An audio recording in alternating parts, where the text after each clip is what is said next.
Welcome to Honest Combos with Karen and Marcia. We're longtime biz besties bringing you along for the journey of building a business and life you actually want. No fluff, no filters, just honest conversations about the highs, the lows, and everything in between. So grab your favorite drink, get comfy, and let's get into it. Welcome back. We are here to talk about the tools that we have acquired for staying visible and also how to play big. So last week was a bit of a doozy, and we talked about the ways that we have played small and tried to hide. It was a good conversation, and now we're following up to give you some ways that you can become more visible in your business or in your personal life, whichever. And I think that starts with identifying how you like to show up. For me, I actually really do like video. I don't like it when I'm kind of feeling like a like I crawled out of a trash can, which is my normal state when I'm at home, but I do like being on video, and I have looked at some old the Instagram stories. So if you want the real me, I do show up in Instagram stories a little more real. I do like the video, but I also like to be presentable, just so future Marcia isn't like, "Oh, come on, train wreck Tammy." That's what I called myself earlier. But yeah, so we'll get into that. But yeah, I really do like showing up on video. I actually love writing as well. The podcast, I think we do it because it's a really good natural fit for Karen and I to have these conversations. But being on other people's podcasts, like that really actually does freak me out. Like I do ask for questions in advance, and I'm always nervous because with this I get to edit. I know Karen and I can just say this is not take this out and it could be taken out. So and live TV, I haven't done that yet, but I feel like live interviews or being on live TV, I feel like that's gonna be really I would need like some media training for that. I do see it in my future, but I don't yeah, I'm just always nervous that, I'm an open book, so that can be terrifying. Karen, your favorite ways to be visible, or do you have anything since the last episode that you wanted to add on? Yeah, I think same as you. I love to write. That's my happy spot. That's actually how I'm planning to re-enter visibility as I'm working on new things and refining. I'm kind of like focused. I know exactly what I'm doing, what I want to be selling, all that now. And so my first thought is, I want to do a blog. And I'm like, yes, I'm going to have a blog, or you can call it a newsletter, or whatever they call them nowadays. It's all the same thing. But yeah, I think writing comes naturally to me because I just love to like put my words on paper or digital paper, real paper, all the papers, because I love to journal, by the way. And that can help you too, even with like, it doesn't seem like it would relate to visibility, but like journaling through like your thoughts and feelings, the more that you understand yourself and like are being real with yourself, that does help you with playing bigger and showing up.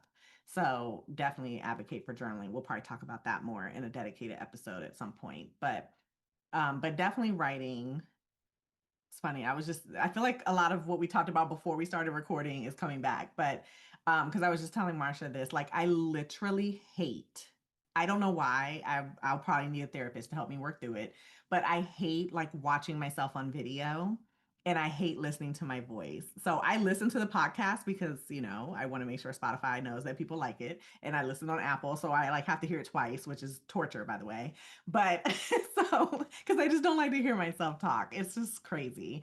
But I feel very natural. Like it's a very natural thing for me to do. Like doing the podcast, doing video, I'm fine. But I just don't like to see it or hear it. I don't know. Again, therapists, if you're one, call me. Like it's really like I love video because I feel like it's such an instant way to connect. I don't want anyone to come and try to work with me if they aren't down with my vibe. So I feel like you're going to get that real quick. like and listening to me and watching me, like you're gonna get that vibe. And if this isn't your vibe, then keep it pushing. No problem. Find your vibe somewhere else. I'm totally okay with that. So I feel like it's important, especially when you're coaching or even any other like solopreneur, like you are the business, right? Then you really don't want someone to come and sign up to work with you and you find out like 5 minutes later that you hate each other, right? Like, so it's, I think, like having a presence that people can really see and hear and get to know you and like what it would be like. That's why webinars are so popular, because people show up and you take them through something, they get to see and hear from you, and they get to instantly know, like, oh my gosh, like this girl is the one for me, or oh, I would not want to work with her. And then they get off. So I think like the more, if you're not comfortable with video, maybe start with audio because like it's easier. You don't have to have your hair done or nothing. That's the only thing about video for us ladies. I feel like guys have it so easy. They literally can just be disheveled and show up looking like they fell out the trash can, like you mentioned. And everybody's like, he's great. But for us ladies, like we're like, oh my god, I need my mascara. Do my eyebrows look good? What about my hair? Like I have a piece of curl that's hanging. We have so many thoughts there. And I have been trying to train myself to just like, who cares, right? Like that's what I'll tell myself. Like I did a video yesterday and I probably did like 48 takes. That's a whole nother story. It wasn't because of the hair. Like I didn't care. Like I had on like a black t-shirt and my hair was just up in a little curly ponytail. I was like, I'm not going to worry about my looks. Like the takes were about what I was saying because I kept messing up the words. But anyway, that's something that I can't edit. I can edit out, but I was like, I'm gonna have to edit out the whole video, so I just reshot it 48 times.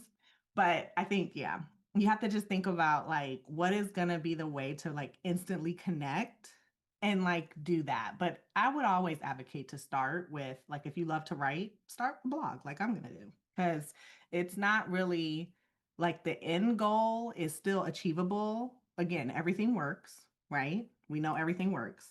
So when you start with that premise, with that core belief that everything works, then you can experiment and you don't feel like you're going to waste your time. Because if you have a viral blog post that gets shared all over, like that could bring people into your world, right? Same with a reel. I mean, maybe there are ways like through video that connect faster, but I don't want you to think like that means that doing something like a blog or writing on LinkedIn or wherever is not going to be as effective because it is. People are building $1 million business, multi-million dollar businesses, and they don't have not one video online. And it's making me think that, like, if you are a blogger and you do go viral, and then that ends up getting you media attention, because that's what happened with you, Karen, right? With the yeah, that blog post that you wrote about your son, that you ended up being interviewed on Huffington Post. So I feel like that's probably part of, like, why it still has so much charge because, like, not just were you writing, but you also had that video aspect of it as well, and that was live too, right? Like that yeah. So, Yes, it was so scary. I had never done like a live interview of any kind, and I was like, uh-huh, okay. What do I do? What do yeah. I say? Like it was crazy. It Yeah, and it definitely happened need training yeah, first. right, and it but it just happened so fast for you, and so that it's funny because when you were saying that you hate to hear yourself talk and everything, I'm like, "That's so wild," because, like and I mean, I do the editing, so I hear us talking, a lot, but I actually many, many decades ago, when I first started out in sales, one of the things was to record yourself and listen back and take notes and see what you're doing, how you're being persuasive and what you're doing wrong in the filler words. And you'd think I'd be an expert right now, but I do say I cut out so many you knows. It's funny. Anyway, I remember when I first was told to do that, and I did do it, I was like, "Do I really sound like that? Oh my god, it's so bad." Like, that's what my voice is, and I wanted to apologize to people like, "I'm sorry I sound like this," and it's like, "Oh my god, get over it." It's in your head. So my whole thing is anything that anytime somebody says that something really bothers them and they're not sure why, my thing is exposure therapy. Like you just have to do it. Do it in ways that that will make you more comfortable with it, and then it's not as jarring, but just also know that it's going to be jarring, and it's always going to be jarring until it's not, or you're going to have like a complete mindset shift about it where you're like, "Oh, all of this." Because for me, whenever I'm like really excited about something or really nervous, like I can, like, my body is freaking buzzing. Like I can feel every cell in my body, and it's like I'm super, it's like spidey sense. Like I, like the hairs on my arms are tingling, and like it's wild, you know? And it's like I heard a reframe from Marie Forleo's boyfriend, who he's like an acting coach or something. He's like, "It's not, you're not nervous, you're excited." And I was like, "What?" And so that for me, like that unlocked something, but this was after, 15, 20 years of like putting myself in situations where I would be nervous or excited. It is a mindset thing, though. You're right. And the exposure therapy helps. And one of the things that I read a book years ago by Todd Herman, and we'll link it up, but it's the alter ego effect. And he talked about, like, you have to have a trigger that like triggers when you kind of shift into a different identity, because you need to show up that way to do whatever the thing is. So like, let's say it's like be on video and you don't like being on video, but you really want to try it, and you want to, you kind of have to coach yourself into it.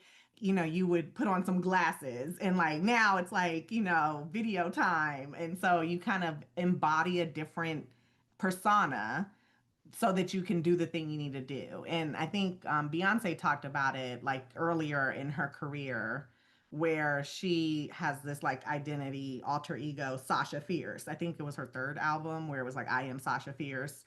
And she was really owning this like different identity. And it's interesting because when you go see her, which I haven't gone to her current tour, but we went to her last one for Renaissance. And when you see her perform, you can almost notice when she makes a switch. Like you can almost see it in her when she kind of steps it up. Like when she like goes from Beyonce to Sasha Fierce, you're like, whoa, whoa, whoa, okay, we getting the extra, extra right now. So, and it's just very interesting, that concept. And so I play around with that a little bit, which is I think another reason why I don't like watching myself back, because I'm like I kind of black out. I don't know what I'm doing. I'm like I became a different person. So it's like interesting, but so you kind of have to play around with some of that, because if you feel like, ugh, I just can't, like you almost have to embody this kind of different persona, even if it's writing. Like if you really are trying to push yourself out of your comfort zone, maybe play around with that. And again, we'll link the book in the notes if you haven't read it. It's a really good book that talks about this concept, because it is a mindset thing. It's all in our heads, guys. I loved that book, and so my trigger was my curling iron, and I would call it my magical wand. And so whenever, like, I don't do a lot of, my hair's very fine, so I don't do a lot of heat or anything, and I never condition it, which is probably why it is really fine and breaks. But anyway, so whenever I go to like networking things, and that's what I do. I actually like stack it. So like if I'm going to networking things, I try a little harder on my appearance, but then that's when I'll record videos too, because I'm already made up for the networking event. But yeah, I would use my magic wand, so my curling wand, and I would just kind of, listen to music. Like everybody should have a playlist, like a pump up playlist. And I would basically, like, it's kind of like you're transforming yourself, but you're not, like, I get nervous with the whole like disassociating from who you are, because I feel like that could be, I don't know, with the way that I work, it's about like, being intuitively led and being, yeah, I don't know. I always worry about when people are kind of like they have like very different personas. The people who I've connected with the most that I primarily knew online and then I meet them in person, it's the ones who are They're not different, and I get it, like, for Beyoncé, she's a musician, so she kinda has to it's a performance, you know, and I love Karen, like, I you mentioned that in the Secret the Success Secret Society, you mentioned how it's not performative, and I have been sitting with that word and, like, dissecting it so much lately because 'cause I'm like, how much of what I do is performative? Because I'm a middle child and there's certain things that I do to get attention.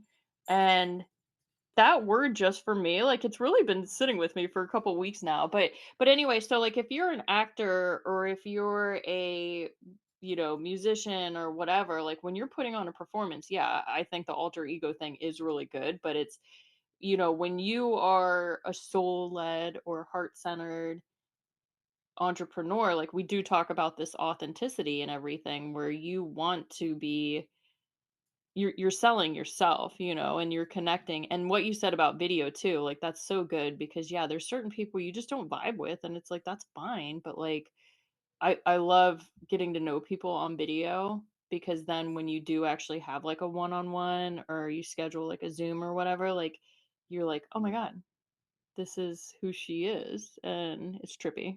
But anyway. Yeah, no, that's a really good point because I think the best compliment I got was I'm trying to think, was it the Fem Working conference? That first conference that, we had when we were back in Fem Working, and it was Maria, a very busy mama, was her blog. I had been following, she was a bigger blogger. I was getting into the space and, trying to like get to know people. And so I had been like, interacting on her content. We had been interacting online. This was our first time meeting. So when I saw her walk in, I'm like, a very busy mama. And she's like, oh my God, Carrie Philly Clark. And I'm like, she knows my name. Oh my God. So like, I'm like freaking out. And then like, but I just went up to her. We start chatting and everything. And she's like, you are exactly the same in person that you are online. And I'm like, really? Because I honestly don't know how to be different. So I was like, oh, I didn't really know that I could be not me. But I think it is like important, like when you're thinking about like having like a magic wand or something that kind of helps you turn it on or dial it up. What you're turning on and dialing up is you, not you don't want to try to be other people or try to, do too much that's not, because people will notice that. You will be the most awkward, the most like it's not a good fit. It's like, shoes that are not the right size. Like people will see that. But like you always are bringing you, just maybe like more of you, dialing you up a bit. So, yeah, that's a really good point. I'm glad you mentioned that. It's the you, but without mascara under your eyes. Like how I look right now while we're recording in a weird, weird bun. It's not even a messy bun, it's a weird bun. Thanks again for tuning into this episode, Don't forget to check the show notes for any downloadables and resources from this episode. and also ways to connect with both of us. Now, back to the combo. Tools that can help you to show up. This I'm excited about, Karen, because we mentioned in the last episode about how there you can be in different seasons. But when you have your messaging down and you know what it is that you're doing, there are ways to have your marketing still work for you with very little push. Karen introduced me to AppSumo, and we'll put a link in the notes. So AppSumo is basically like a reseller of software. It's a good way for software developers to get like market research, or it's whenever they introduce like a new type of software so you can get like a lifetime deal. So with AppSumo, you purchase like a lifetime deal, and I got a couple softwares from there. It was called Publer. It's a tool where you can publish to different social media platforms. This was like way before Meta. I think I probably got it in like 2014, 2016, something like that. But it's a publishing tool. And then I also got SendSpark, which is video messaging. These things I purchased for like $47. And now, like, if you look at SendSpark right now, I think it's like close to like $100 a month, and I paid that one-time fee. Yeah, like they've added all these features. So you also, whenever you purchase the software, you get like the upgrades too. Well, you have to read the fine print. But anyway, those type of softwares can really help because for me, like, I said I like being on video. I also really, whenever I'm selling, I make sure that I'm very high touch. And so, you can drop a landing page and send people to that. But for me, like when we had the connections continued virtual meetings, I would literally record a SendSpark and say, "Hey Karen, how are you? Not sure if you saw, but we're hosting a connections continued. There's a link right there under this video." And you could put the image, it's like a GIF kind of, in an email and send it, or you could do it on Instagram or whatever. But it was my way of like sending personalized videos to people and they could very easily click it. Just high touch. But yeah, what do you want to say about like batching and yeah, basically batching and scheduling? What you mentioned about like when you're already dolled up, because you're doing something else, it's a great time to take advantage of that cuteness and, film some stuff or take some photos that you can post later, all that. So I definitely think batching is a worthwhile process, but it doesn't work for everyone. So don't feel like you have to fit it. Like if it exhausts you to think about like filming 2 videos, 3 videos, whatever, you don't have to do batching, because I mean you'll see a lot of people promote batching. But I think there is something to be said for getting into the flow, right? But then there can also be something said for being in the moment. So again, it's about you. Find the rhythm and the process that's going to really work best for you, that works with your natural tendency. But if batching is a process, like I would definitely try it at least if you haven't tried it before, because I find it helpful. Like I will do like, 4 or 5 little reels, or, and I mean, you do have to like be like, so for my trick, I was just thinking about this, is so funny. I just would wear like a black shirt and everything, because then it didn't matter like when, I filmed it. But then I would try different shirts, so you have to just try what works for you. But it's kind of funny because people, like, I remember somebody like noticed and like, "You're always wearing a black shirt." I'm like, why you got to comment about that? So, so of course I got self conscious about my black shirtness, but I'm still going to do it.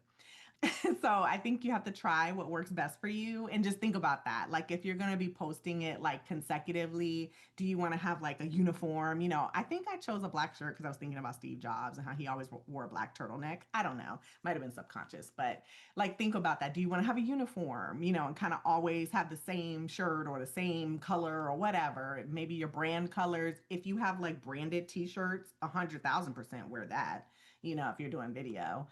But if not, like you might want to switch it up, right? You might want to put a different shirt on if you're going to kind of batch record, because you don't want to, if you're not trying to just have like the same shirt all the time or whatever. So just think about those little things, but don't overthink it. Like you have to balance. You have to balance the planning and the strategy with not staying in planning and strategy mode and actually taking some action and just doing some videos. And sometimes just recording some for yourself, that exposure therapy that we talked about, is a good first step too. Even if it's like in the car or on a walk, or just start to get comfortable, like just pull out the camera, do a quick 30-second, give a tip or whatever it is related to your niche, and just get comfortable with starting to be on a video or on an audio, because that will help you when it's time to like really sit down and start recording. I would say that. But I love batching. It just helps because it's a good time management practice. Like if you are like me, you don't have a lot of time. So like when you do have that hour or two, it's like, okay, let me get through as many 30-second videos as I can. It's helpful. So just think about what works for you. Just map it out, but don't stay in planning mode too long. I swap out my shirts and my earrings, but like I did the 7 Secrets of Successful Women series on TikTok.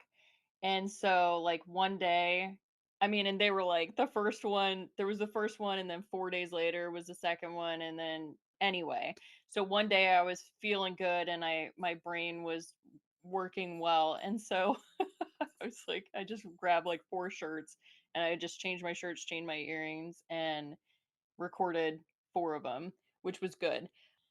But yeah, so we were talking about too, like just last night, Karen, Kim, and I on our group chat, we were talking about renting out this studio in Leesburg and just batching content, So like you can do that. You can get a buddy to record some B-roll of you. And that's what I like about the batching ideas. It's like, and that's something you could easily like hire out too. Like get like a virtual assistant and just send them a bunch of still photos and, have them know what your typography is and your colors and all of that and send it to them and say, I'd like 6 reels and this is a really good tool, the Magic Marketing Machine. That's a program that I joined. It's a Canadian lady, I love my fellow Canadians, Jenna. So I have no idea how I found her. But anyway, I found her on Instagram. And so I joined her membership and it was like amazing. She has a content library. They also do like live coaching and that's for like 3 months and then you're in a Facebook group so you can ask the community and she has people that support her. Like her main focus is all about growing your Instagram.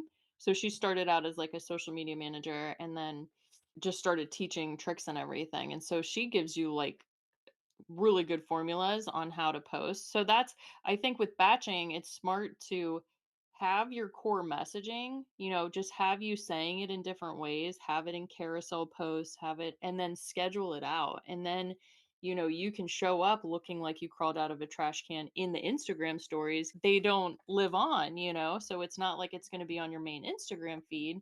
For me, one of the issues with my visibility, like I said to you before we were recording the first episode, on my Instagram, it's personal friends, and then I have like colleagues, and then I have clients, and then I have collaborators. It's a mix of people. So I have a hard time showing up there sometimes because I'm not sure if I'm supposed to be Marsha or like business Marsha.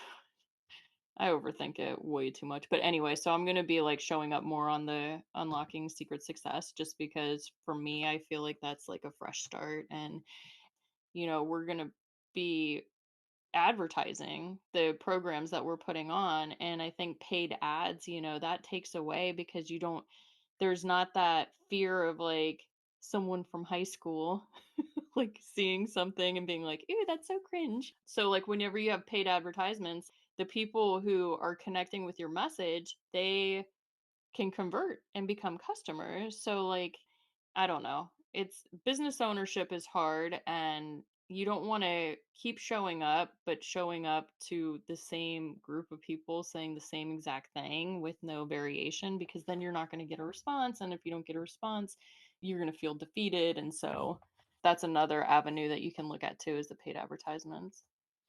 Yeah, no, that's a good point. Like keeping your audience, like keeping new people coming into your audience through your marketing and your process for sales and all that is important because it is. You will feel like, and that's why when people are like, you can say it over and over. You can repost the thing you posted 30 days ago. It's because you have new eyes in your audience. So that's if you have a hang up around that, that's probably because, like Marcia mentioned, like it's kind of like the same people you're talking to each time. So it is important to have that machine running so that new people are joining and it's always fresh eyes so that you don't feel like you're repeating. Although you're not, because let's be honest, I mean, when I log on to any of these platforms, I don't know who, I'm just seeing random people. I don't even hardly see the people I follow because it's all interest based now, which is good for people who are trying to reach new folks because they're not following you if they follow people that talk about similar topics or if they interact with content that is like a similar subject or similar things that you're saying. All of these platforms are using AI now, so they don't even like have to think about your caption. They're actually like what you said in the video, and that is what's like driving who they show it to. So it's very interesting, a little scary. So but for a business owner, for a solo entrepreneur, exciting because you can reach people that are interested in what you're talking about, and that's who they're going to show the content to. So it almost like doesn't matter how many followers you have, like where that used to be the thing, like you got to get to 10K, you got to get to, it really doesn't matter. You could start a new account today and get the same reach that a person with 1 million followers is getting. Honestly, your content is what is going to drive the views. So that's where you really want to put your energy. Focus on making content that is saying the right thing. It doesn't matter, again, if your hair is messed up, you could look like the trash can or whatever. Like that really doesn't even matter. I've seen some people that literally look like they rolled out of bed. I'm like, so you just rolled out of bed and grabbed a whiteboard and now you on TikTok live and you got 2,000 people watching. What is happening? Like it's again scary, but also exciting for someone who has a business because you can reach the people who you want to reach now easier than ever. You just have to show up. It's unprecedented how easy it is to get in front of the correct customers. And yeah, it is a little creepy and it's like who knows where we're going to go, but like if you are an ethical and heart-centered solopreneur who wants to make an impact, like yeah, you can put some of that money behind you and turn it into a bigger reach. You'll get more clients, and that's part of playing big is confidence. And what makes you more confident than getting that Stripe notification, right? Or somebody booking Oh a yeah. one-on-one. Yeah. Oh yeah. Yeah. Doing things that are going to have a successful response, that's going to help you grow more confidence. And then, like we said before in the last episode, push down on the accelerator when you are actually seeing those results. Don't get in your way if you do get in your way. I love the journaling Karen mentioned because I've unlocked so many things that have held me back just from writing, and it doesn't have to be shared with anyone. You set the parameters of what you're willing to share. The whole purpose of these past two episodes is just to share that like you're in business, you're providing value, even if you're brand new and you haven't had any paying customers yet, like you were called to do this and you're dealing with all the BS. So just make sure that you are actually putting yourself out there and you're strengthening the odds in your favor to become a successful business owner. So I think we're good to wrap there. We'll include the links of some of the things we mentioned in the show notes. And we definitely want to hear from you. Like, this is a time, especially with this subject matter, where we would love to hear your feedback and your thoughts, what mindset shift you had, or like if there are like other processes and ways that you are using to show up when you get hit with that inspiration. We would love to know about it. So don't be a stranger on social. Like, come and chat with us. Hey, friend, loving this combo? Then don't keep it to yourself. Hit that follow button so you never miss an episode. And if you're feeling extra generous, Leave us a quick review. It helps more women find the show, and it honestly means the world to us. and we really want to connect beyond the podcast. So come say hi on social.